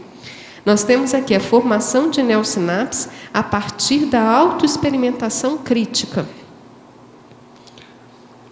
E nós temos a desativação das sinapses arcaicas a partir do julgamento autodiscernido. Só se ele está com outro verbete, né? Bom, mas, dentro desse a formação... formação do esquema sináptico. Né? A formação de neossinapse a partir da experimentação crítica, né? Eu acho que é isso que ele está colocando na formação de esquemas sinápticos de modo geral. Né? Então, o que acontece? Muitas vezes nós temos algumas sinapses e que elas acontecem a partir de crenças pessoais, de dogmas pessoais. Isso não quer dizer que eles condizem com a realidade. Então, você, a partir do processo de você experimentar no seu dia a dia de forma crítica, sem ser de uma forma ilógica, irracional ou emocional, mas que você pegue no dia a dia os fatos e parafatos envolvendo você, e você faça uma crítica com racionalidade daquilo, você começa, de fato, a ter conceitos e conteúdos, significados de neossinapse a partir do quê? De autoexperimentação, e não a partir de ilusões, dogmas ou crenças. Analiticologia, página 38, item 2. Coerência. Poderia comentar sobre a autoaceitação paradoxal, o que seria? Ok. Dentro desse item de coerência, é você justamente conseguir avaliar quem você é e você, de fato, se dá conta, olha, realmente eu sou assim. Porque, às vezes, a pessoa, ela não aceita que ela é daquela maneira. E ela é. Então, às vezes, ela recebe heterocríticas, 5 pessoas mostrando para ela ou falando para ela, através de fatos, de situações que mostram que ela tem aquela característica. Então, a partir do momento que ela aceita que ela tem aquela característica, ela, de fato, ela começa a ficar mais coerente com a realidade dela, ou pensar nela de forma mais coerente com quem, de fato, ela é. Agora, veja, por que é paradoxal? Porque você pega e aceita que você tem aquele mecanismo patológico, mas você não vai ficar com aquele mecanismo patológico. Então, você aceita que você tem, mas você é paradoxal, por quê? Porque você vai correr atrás de mudar aquela característica. Por isso que é o paradoxal.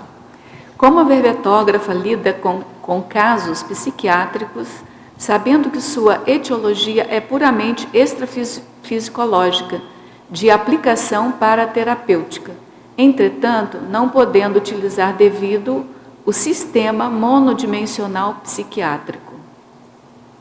Olha, existem até alguns verbetes que eu já escrevi com relação a algumas patologias psiquiátricas, a gente colocando dentro do foco do paradigma da conscienciologia. Agora, que a gente não pode esquecer de forma alguma que existe um processo somático. Existe um dos nossos veículos de manifestação consciencial, ele é o soma. E dentro do processo somático, existem determinados desequilíbrios neuroquímicos, e aí a gente pode pensar, a etiologia é paragenética? A etiologia, ela é genética? Existem determinadas alterações neurológicas que elas podem dar diversos sintomas de psicopatologia. Então, veja, esse distúrbio que ele está batendo no soma, reverberando no soma, a psiquiatria ajuda, e ajuda bastante. A gente tem que pensar o seguinte, a consciência, a forma com que ela age, a forma com que ela é dentro dos seus processos saudáveis e parapatológicos, isso vai reverberar dentro do processo dela de parafisiologia na interação interveicular. Então, veja, a consciência, ela se manifesta, isso vai ter uma consequência no mental soma, vai ter uma consequência no psicossoma, no energossoma e no soma. Então, dentro do processo da energia dela, isso pode dar um desequilíbrio orgânico, sim. E dentro disso, a gente tem que entrar com medicação. Então, vale a pena a gente pensar que, até para a gente entrar numa autocriticidade paraterapêutica, nosso cérebro tem que estar funcionando muito bem. A gente coloca aqui na sindromologia a síndrome depressiva. Colocamos. A síndrome depressiva. Uma pessoa que tem um humor rebaixado e que ela coloca-se mais para baixo do que ela realmente é. Porque a síndrome depressiva, ela piora a autoestima da pessoa, piora a autoconfiança da pessoa, ela coloca a pessoa com foco mais negativista, mais pessimista. Então, veja, ela não tem uma autocrítica adequada ali. Então, quando o nosso cérebro não funciona de forma adequada, isso pega todo o nosso processo da forma que a gente tem de se enxergar. Tem até se eu não me engano, é o trinômio. Deixa eu ver aqui. Interaciologia, que existe justamente a gente falando sobre a saúde cerebral. Na primeira linha, última interação. A interação saúde cerebral, atributos cognitivos preservados e automensuração ponderada. Exatamente isso. Então, veja, não dá para a gente, enquanto consciência, melhorar ou querer um top de mental soma, de psicossoma e de energossoma e a gente esquecer do nosso soma. Nosso soma ele tem que ser muito bem tratado. E a medicina, a psicologia, a própria consciência-terapia está aí. A própria consciência-terapia é a forma de avaliação da consciência de um modo integral. Isso inclui o soma. Então, ela usou uma expressão, etiologia puramente extrafisiológica. Você acha possível? Aí fica um pouco complicado a gente dizer que é puramente extrafisiológico. A gente tem que sempre procurar estudar dentro dos transtornos psiquiátricos a paraetiologia. Mas veja, às vezes a paraetiologia é do mecanismo de funcionamento da pessoa. É a forma equivocada que ela funciona. Às vezes ela está perturbada, às vezes em determinado momento, ela com ela mesma, às vezes não tem nem assédio. Às vezes ela põe até os assediadores para correr, né? Nem os assediadores aguentam ela. Professora Adriana, em Crescendologia, página 36, o crescendo personalidade doente, insciente, infeliz, personalidade sadia, feliz. Como poderia auxiliar a pessoa com síndrome de Diógenes dentro desse contexto? Sou psicanalista, estou com um caso assim. Meu primeiro caso, segunda consulta. Comecei aplicando arco voltaico. Poderia sugerir algo? Vale a pena, a Tele Tertuliano, dar uma olhadinha? É mulher? É mulher. Dar uma olhada nos 700 experimentos que tem justamente esse crescendo tanto do doente insciente feliz até chegando na personalidade sadia feliz. São alguns critérios que é justamente o que a pessoa se percebe que ela está doente e às vezes ela nem se percebe que está doente, mas ela é ignorante quanto àquilo e não está dando bola para aquilo, ou então não, ela percebe que ela está doente e ela está infeliz com a situação, que é justamente aquela que começa a procurar a questão do tratamento. Até chegar, de fato, a pessoa que é sadia e é feliz. Vale a pena dar uma olhadinha nos 700 experimentos. Agora, dentro do que eu estou vendo, né, a Tele Tertuliana, ela está trabalhando um pouco com o processo de energia, né? Arco voltaico. Eu te faria um convite de você conhecer o nosso trabalho aqui na OIC, da questão da consciencioterapia. Eu não sei se você já ouviu falar, seria interessante se você pudesse vir aqui no campus da OIC para a gente poder te mostrar um pouco o que é a consciencioterapia. Ela é voluntária do IPC, em Joinville. De Joinville, né? Não sei se conhece aqui o campus, valeria a pena conhecer. Okay. Sou uma pessoa muito autocrítica e quando tenho algo para falar, não espero, falo mesmo. Isto me indispõe com algumas pessoas e nesta fase da vida estou em laudo saúde por laringite aguda. Como limpar isso e voltar a falar normalmente? Que relação há com a autocriticidade paraterapêutica? Então, na verdade, é autocrítica. Tem muita autocrítica ou tem muita heterocrítica? Eu acho que tem muita... Ela falou que ela é muito autocrítica. Vou ler de novo, mas o que dá a entender é que ela é muito heterocrítica, então, assim, né? é um questionamento, né, que eu estou colocando aqui. Será Quer que ler de novo? tem muito... Não, eu entendi. Será que tem muita autocrítica ou tem muita heterocrítica? Porque o ideal dentro dessa questão é que eu vejo que existe um pouco essa diferença. Às vezes, quando a pessoa ela tem uma autocrítica um pouco mais ampliada e ela consegue avaliar mais as consequências dos atos dela, porque a autocrítica não é só a gente ter uma ideia do modo que a gente funciona, como é que a gente é, quais são os nossos defeitos, as nossas características. A nossa autocrítica, ela também permeia a gente avaliar as consequências dos nossos atos. Então, veja, a gente fazer uma heterocrítica cosmoética, ela tem que ser muito bem feita. Porque, às vezes, a gente está vendo ali uma dificuldade da pessoa, mas, às vezes, não é para falar naquele momento. Às vezes, você tem que aguardar a oportunidade melhor. Às vezes, você tem que aguardar uma companhia que esteja com ela para você poder fazer aquela heterocrítica. Às vezes, não é você a melhor pessoa para fazer aquela heterocrítica. Então, o que eu percebo? Assim, que quanto mais autocrítica nós temos, a gente consegue autocrítica, e aí eu estou comentando. A gente pode até ver aqui na definição, uma autoavaliação e autoanálise detalhistas, cosmoéticas, autênticas e cosmovisiológicas. Dentro da cosmovisiológica é justamente da gente avaliar o impacto, a consequência dos nossos atos nas outras pessoas. Então, muitas vezes, a heterocrítica ela pode se tornar, em vez de uma ajuda, um assédio para outra pessoa. Então, tem que avaliar. E aí volta para ela, né? Porque aí já fez a ação interprisioneira. Pela causa e efeito, volta para ela. Então, quanto mais autocrítica a gente consegue obter e ampliar, a gente consegue perceber se aquela heterocrítica que a gente está fazendo, ela está qualificada. Porque, às vezes, ela pode estar ali contaminada com algum traço nosso, algum traço inadequado. Tem gente que, às vezes, faz heterocrítica para mostrar que sabe muito. Então, a heterocrítica ali feita não é para ajudar o outro, e sim, a intenção, o foco é para mostrar que ela é que sabe, ela que está com a razão. Tem um item seu aqui na página 35, na segunda linha, que você coloca: as interprisões grupo-kármicas produzidas devido à falta de autocontenção. E é exatamente o que ela fala, que ela não faz. O que eu tenho que falar, não espero, falo mesmo.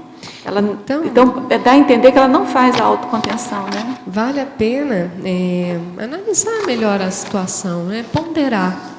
Tem determinadas questões que, às vezes, a gente tem um conhecimento, a gente percebe, mas não é para falar. Às vezes é para você ter o conhecimento de como é aquela pessoa, para você poder se relacionar melhor com ela. Mas tem determinadas coisas que você pode conviver com ela e você nunca falar, porque não vai ser o melhor para ela. Adriana, é só acrescentando que está assim, bem dentro do paradoxo que você colocou na página 36, é o segundo, o paradoxo de a heterocriticidade consciencial poder representar ausência de autocrítica. Também. Então, só a teletertuliana vai poder fazer essa consideração utilizando da máxima autocrítica sincera, cosmoética, para avaliar. Na Sindromologia, página 36, gostaria que explanasse sobre a síndrome da Mulher Maravilha e a síndrome psicótica. A síndrome da Mulher Maravilha. Eu, de Mulher Maravilha, só conheço aquela do desenho animado e dos filmes, né? Pessoalmente, eu ainda não conhecia uma Mulher Maravilha. Então, geralmente, aquela mulher que ela acha que ela pode tudo, e ela que faz tudo, e ela não sofre nenhum arranhão com aquilo, está faltando autocrítica, né? Então, a ideia é justamente essa. Igual a síndrome do super-homem, né? Pode tudo, né? Só não aguenta a criptonita. Então, é bom avaliar. E a síndrome psicótica, a gente até comentou. Dentro do processo da psicose, muitas vezes você tem um conteúdo de ideias, um conteúdo de pensamento que ele é delirante, ou seja, ele não condiz com a realidade. Se não condiz com a realidade, não tem um autojulgamento, não tem uma autocrítica. Em Fatologia, página 34, na linha 4, a autocrítica quanto ao nível de rigidez dos próprios mecanismos de funcionamento. Como trabalhar esse item? Okay. A grande questão é a gente ver o seguinte aqui. A pessoa, ela já, às vezes, ela nem consegue chegar e perceber qual é o mecanismo de funcionamento dela. Mas ela começa a trabalhar, ela começa a experimentar, ela utiliza técnicas e aí ela percebe a maneira dela de funcionar. Percebeu a maneira de funcionar? A gente tem que avaliar o seguinte: essa maneira de funcionar, ela está saudável ou ela está patológica? Ela é mais assistencial ou ela faz mais estragos, né? A gente até comentou agora o processo das ações interprisioneiras, às vezes por falta de contenção. Então, essa maneira que tem de funcionar, ela é mais evolutiva? Ela alavanca a evolução ou ela atrapalha? É uma pessoa que, às vezes, tem uma timidez excessiva. Então, às vezes, ela não faz um verbete porque ela não quer vir aqui na frente e defender e expor o que ela pensa. Então, esse mecanismo dela, ele é saudável? Ele é evolutivo? Ou ele dificulta mais o processo de evolução dela? Em Sinergismologia, página 35, como otimizar o sinergismo dos mega-atributos pessoais, favorecendo as ponderações autocríticas paraterapêuticas? Tem uma série, né, de mega-atributos pessoais. A gente pode falar alguns deles aqui. A intencionalidade é um mega-atributo consciencial. A auto-organização é um mega-atributo consciencial. Então, vamos pensar o seguinte, nessas duas considerações. Utilizando o processo da questão, a pessoa ela tem uma intenção de ver de fato quem ela é. Essa é a intenção dela, ela está qualificada para essa intenção, dela saber quem, esse é o objetivo dela. E ela tem um processo de auto-organização. Então, ela começa a fazer registros, anotar, utiliza o notebook para fazer uma planilha dos mecanismos dela. Então, o sinergismo desses dois mega-atributos, eu dei aqui como exemplo esses dois, isso já vai ajudar justamente em quê? Dela ter um autoconhecimento, dela ter um autojuízo, dela fazer um julgamento de quem ela é, para fazer ações terapêuticas. Né? A gente tem aí outros mega-atributos conscienciais, eu dei um exemplo de dois. Em Efeitologia, página 35, terceira e quarta linha. Como perceber o efeito da bússola consciencial no cálculo da rota pessoal? Ok. Existe uma técnica, que é a técnica da bússola consciencial, que é justamente você perceber a sua coerência de você estar fazendo o que você tem que fazer. Geralmente, quando isso acontece, você percebe que há uma satisfação íntima. Quando começa a ter muita insatisfação íntima, é um sinal que a sua bússola ela não está sendo coerente com o que de fato você precisa fazer. Então, veja, se você começa a perceber uma insatisfação, uma sensação de inquietude, uma sensação de incompletude, às vezes a pessoa tem até melancolia intrafísica, isso mostra que os atos dela, a vivência dela no dia a dia não estão coerentes com o que de fato ela precisa fazer. Então, se isso está acontecendo, vamos mudar. A rota, o que nós planejamos naquele momento está inadequado. A gente precisa acertar, a gente tem que balizar essa rota. De acordo com o quê? Com a coerência dela. Em Neossinapsologia, página 36, a formação de neossinapses a partir da autoexperimentação crítica.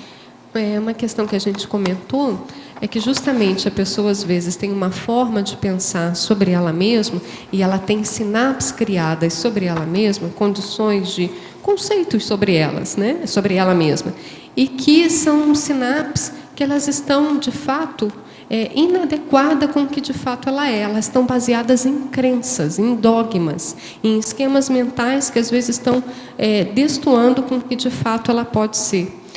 Então, a partir daquele momento que ela começa a utilizar da autoexperimentação no dia a dia, ela começa a fazer sinapses mais ligadas ao processo racional, de acordo com os fatos e parafatos. Então, você começa a criar neossinapses a partir de autoexperimentações críticas.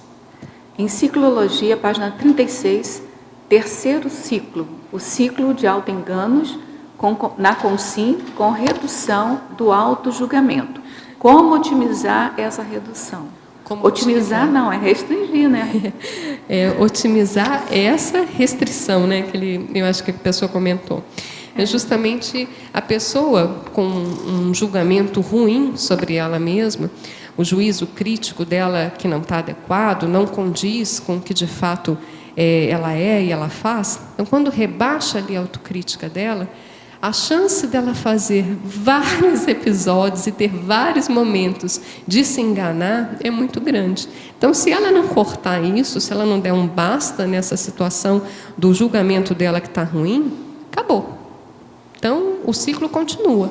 Então, ela tem que dar um basta. Olha, vamos começar a fazer uma avaliação mais condizente com o que de fato a pessoa é. Então, começa a partir da racionalidade dentro dos fatos, para fatos, começa a se conhecer mais, e aí ela começa a cortar esse ciclo de autoenganos.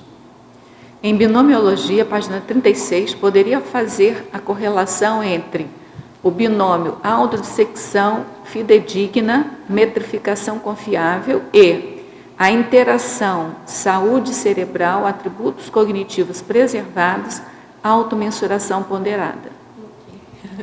Você já tinha falado dessa interação.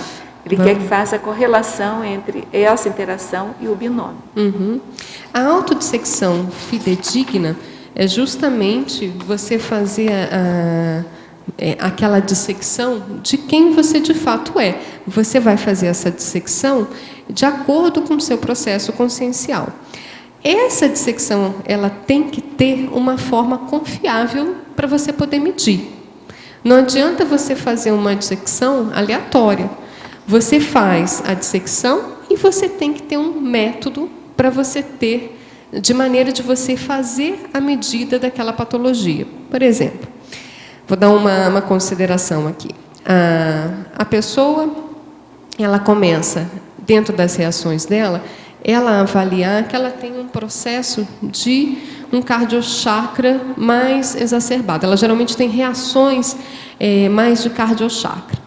Então, ela vê que em determinadas situações, aquele processo do cardiochakra dela começa a ficar mais acentuado. E aí ela começa a fazer técnicas para enfrentar o que de fato é a origem da exacerbação daquele cardiochakra. Ela começa a enfrentar, ela começa a melhorar. Então, ela começa a ver que aquela intensidade do cardiochakra, ela começa a ficar mais amena. Então, ela tem que, além de perceber e dissecar o que é, ela ter variáveis para ela medir essa maneira dela de funcionar. Ok? Entrando na questão da interação, a interação saúde cerebral, atributos cognitivos preservados e automensuração ponderada, que a gente comentou um pouco mais cedo. Fica difícil a pessoa ter uma boa autocognição e uma mensuração das dificuldades dela e das possibilidades dela também, se o cérebro não funciona adequadamente.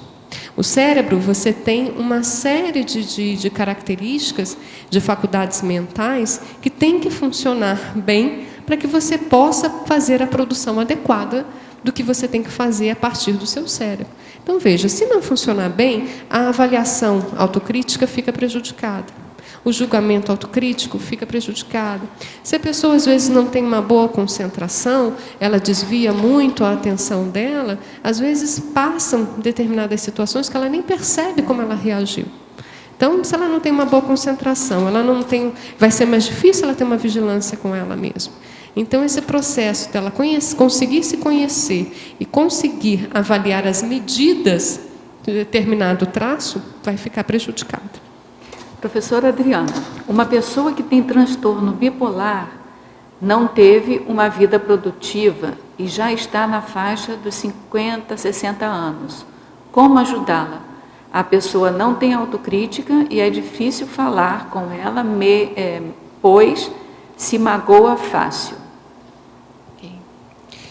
Primeira questão, acho que valeria a pena, até a Tertuliana, poder estudar o máximo possível sobre bipolaridade. Quanto mais você souber da pessoa, das dificuldades que ela tem, você vai poder ajudar mais, porque você já vai ter uma ideia do que vai poder se apresentar para você. Então, quanto mais você conhecer o universo dela, as dificuldades dela, mais você vai poder ajudar. Agora, existem determinadas características dentro da bipolaridade, às vezes a pessoa se torna um pouco mais agressiva, um pouco mais reativa, ou mais melindrosa, se magoa com facilidade, como você mesmo colocou, que você tem que estar preparada de como lidar. Então, veja, aquela situação, a reação, o melindre, ele poderia se apresentar com qualquer pessoa, mas se você está ali disposta a ajudar, provavelmente vai acontecer com você. Então, esteja preparado para estar assumindo essa assistência, sabendo das consequências. É aquela questão. Às vezes você vai fazer uma limpeza de um curativo, quando você vai fazer aquela limpeza, às vezes aquele curativo está tão infectado que o cheiro não é agradável. Mas você vai fazer assistência, então você vai ter que lidar com aquele cheiro que não é agradável. Então, vejo dentro dessa questão da assistência, primeiro, estude tudo da patologia daquela pessoa e estude as suas dificuldades para lidar com a patologia daquela pessoa. Faça o melhor de você. Veja o que você pode ajudar. A mesma pessoa. A depressão pode ser causada por melin e apenas com remédio pode ser controlada? Tem que avaliar. Existem N causas para a depressão. Existem causas orgânicas para a depressão. Às vezes uma tireoide com mau funcionamento. Às vezes é um processo que justamente do mecanismo de funcionamento da pessoa. Às vezes pode ser um desvio de PROEX, e a pessoa entra numa melin. Se ela acerta e entra na rota da PROEX dela, isso se resolve. Então, para a gente dizer que existe uma causa só é um pouco complicado, mas a melin ela pode ser uma causa da depressão, sim. Como é a mesma pessoa que perguntou, não sei nem se ela está se referindo a melin da bipolaridade. A gente tem que lembrar também que o transtorno bipolar, uma das fases dele é a fase da depressão. Então, tem que avaliar se é para a mesma pessoa, se não é uma fase da depressão que ela esteja passando, né?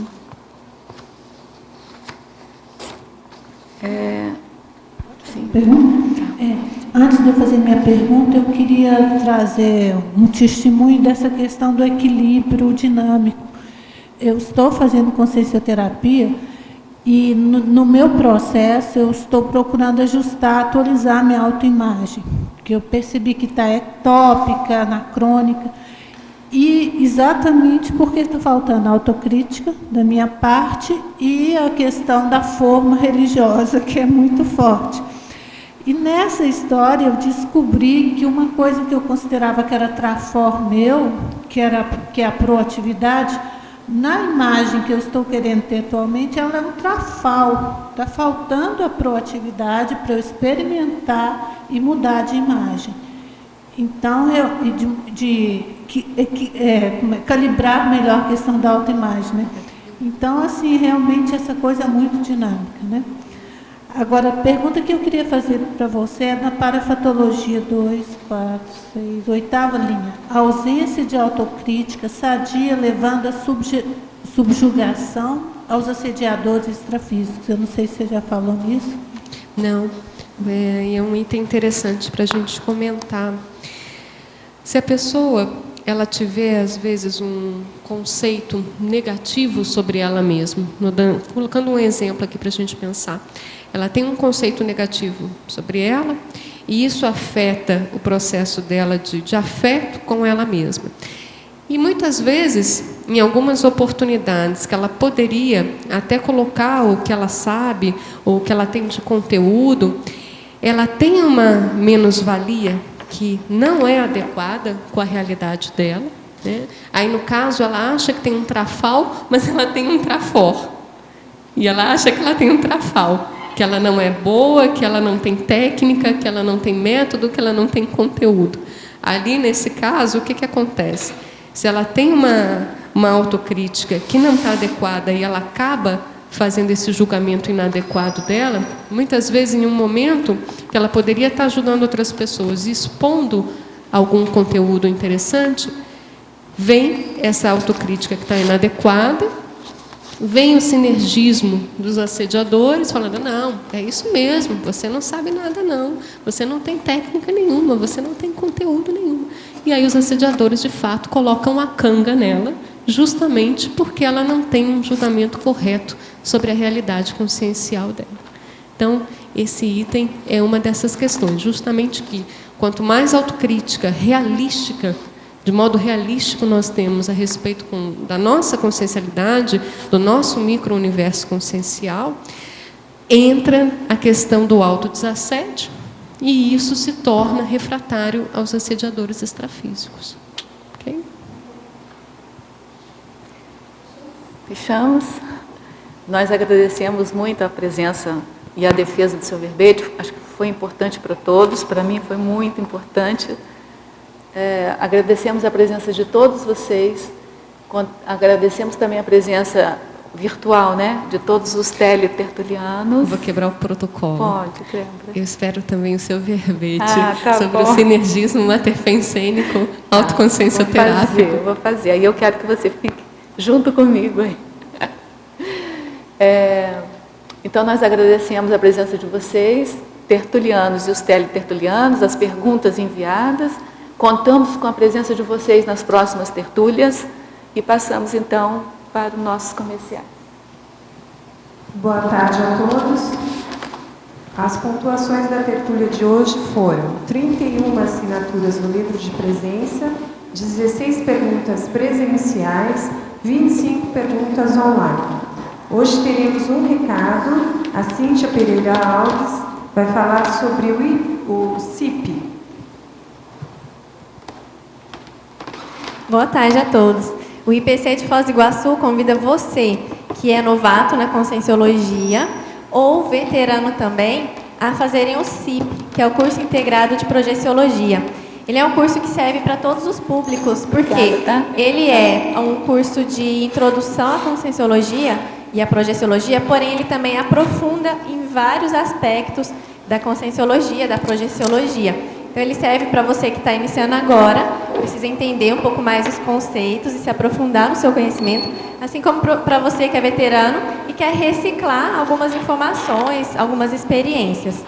O CIP vai acontecer aqui em Foz do Iguaçu no próximo mês. Ele vai iniciar no dia 29 de setembro e vai encerrar no dia 15 de dezembro. O CIP é um curso de 50 horas. Cada aula tem 2 horas e meia, ok? Ele é feito de aulas teóricas e práticas energéticas. Cada domingo serão 2 aulas. Portanto, o horário de início é às 8 horas da manhã e se encerra às 13h30.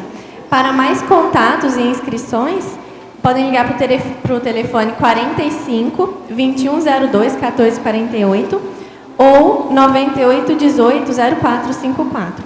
Os professores serão o João Ricardo Yamazita, eu, Cíntia Alves, a Lucy Meres e a Tainara. Obrigada. Aguardamos vocês.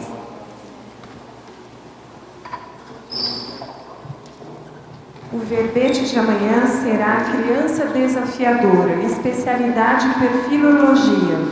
Verbetógrafa, professora Lilian Zoli. Boa tarde a todos e obrigada.